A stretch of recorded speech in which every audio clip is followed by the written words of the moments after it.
infer는 직접 말해주지 않은 정보를 근거로 추론해 결론을 내리다라는 뜻을 가진 단어이다. 이 단어는 물리적인 상황에만 한정되지 않고 맥락에 따라 사람과 사물, 상태와 과정에도 적용될 수 있다. 여기서 중요한 점은 infer가 단순히 어떤 내용을 설명하는 말이 아니라 직접 주어지지 않은 정보를 바탕으로 추론하여 결론에 이르는 핵심 기능에 초점이 있다는 것이다. 영역으로 확장되는 구조를 가진다. 첫 번째 영역은 읽기와 해석이다. 글이나 데이터, 표현 속에 숨어있는 의미를 추론할 때 infer가 쓰인다. 두 번째 영역은 대화와 상황이다. 상대방의 말과 표정, 정황을 근거로 의도를 짐작할 때 이 단어를 사용할 수 있다. 세 번째 영역은 논리와 연구이다. evidence, 즉 증거로부터 conclusion, 즉 결론을 도출할 때 infer가 자연스럽게 쓰인다. 이렇게 infer는 여러 장면에서 쓰이지만 언제나 직접 드러나지 않은 정보를 바탕으로 결론을 이끌어낸다는 공통된 핵심을 유지한다.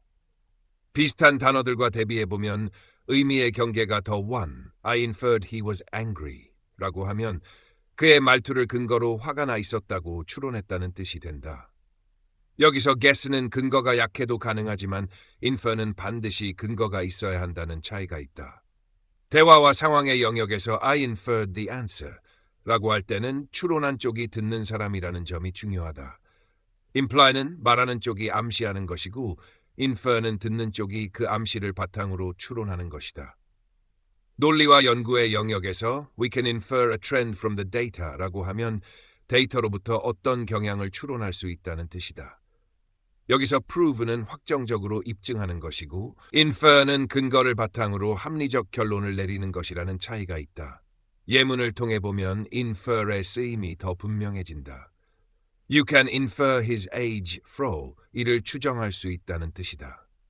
여기서는 나이가 직접 적혀 있지 않아도 단서를 바탕으로 결론을 만든다는 점이 핵심이다. The results allow us to infer that sales increased는 결과 수치를 보고 매출이 증가했다는 결론을 내릴 수 있다는 뜻이다. 이 문장에서는 데이터에서 결론으로 이어지는 흐름이 중요하기 때문에 infer가 자연스럽다. I inferred she was busy because she didn't reply는 답장이 없었다는 사실을 근거로 그녀가 바빴다고 추론했다는 뜻이다. 이 역시 직접 말해진 사실이 아니라 단서를 통해 결론에 도달한 상황을 보여준다. 이 단어를 이해하면 같은 의미 축에서 이어지는 관련 단어들도 자연스럽게 연결된다. 논리의 축에서는 infer에서 conclude, confirm, ver interpret, analyze, evaluate로 확장된다. 대비의 축에서는 infer가 imply, state와 연결되며 의미 차이를 분명하게 보여준다. 이런 전이는 같은 의미의 흐름 속에서 관련 단어들이 함께 떠오르도록 돕는다. 사용할 때는 표현 구조에도 주의해야 한다. I inferred him to be angry. 같은 문장은 자연스럽지 않다. infer는 보통 infer that 또는 infer something from feared that he was angry from his tone. 이라고 하면 that 절과 from을 통해 추론의 구조가 분명하게 완성된다. 한 문장으로 압축하면 infer는 겉으로 보이는 현상을 단순히 설명하는 단어가 아니라 직접 말해주지 않은 정보를 근거로 추론해 결론을 내리다라는 뜻을 가진 단어이다.